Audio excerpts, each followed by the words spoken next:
The issues of antibiotics and antibiotic-resistant bacteria have gotten a lot of attention lately.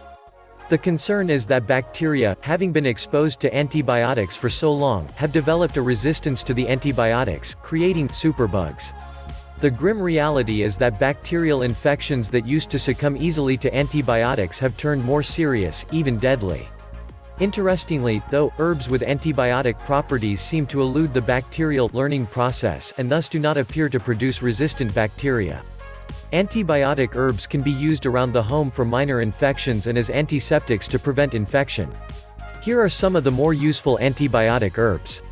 1. Garlic. This smelly but effective herb is an antibiotic powerhouse. It's also widely available and inexpensive. You can even grow it yourself. How do you use it? Garlic works best when used internally. It can be made into ear drops and used to combat ear infections, simmered in broth or water. It makes a healing broth that works especially well for upper respiratory infections. Garlic can be minced and added to all sorts of foods, from pasta to salad. Many natural health practitioners believe that garlic is most effective when used raw, as juice, minced, or crushed. 2. Echinacea.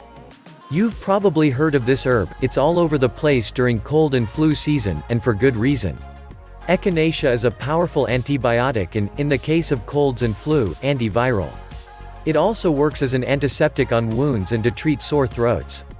How do you use it? Tea made from echinacea's roots and aerial parts is not particularly tasty, but it can be drunk. Such a tea can also be used as a wash for superficial cuts and scrapes. Echinacea tincture, diluted in warm water, makes a very good sore throat remedy. 3. Goldenseal. The golden yellow color of goldenseal's roots give it its name, and these roots are the parts that are used medicinally. Goldenseal works well topically and internally. However, it is such an effective antibiotic that it can affect intestinal flora, and should not be taken internally for more than a few weeks at a time. How do you use it? Infused in boiling water and then cooled, goldenseal has a reputation as a very effective eye wash for infections in and around the eye. Such an infusion also makes a very good wash for cuts and scrapes, and can even be used on surgical wounds, particularly on pets. 4. Ginger. Did you know that ginger can work as an antibiotic? It is reputed to be effective against E. coli and salmonella, both of which are food-borne bacteria that can cause significant illness in people. It has even been shown to treat and cure ulcers. How do you use it? Ginger can be made into a tea using the fresh root or the dried and ground root. The fresh root is inexpensive, and a decoction can easily be made by gently simmering ginger slices in water and drinking the result, sweetened with raw honey. You can also eat candied ginger to help treat ulcers and fight infection. Thank you for watching.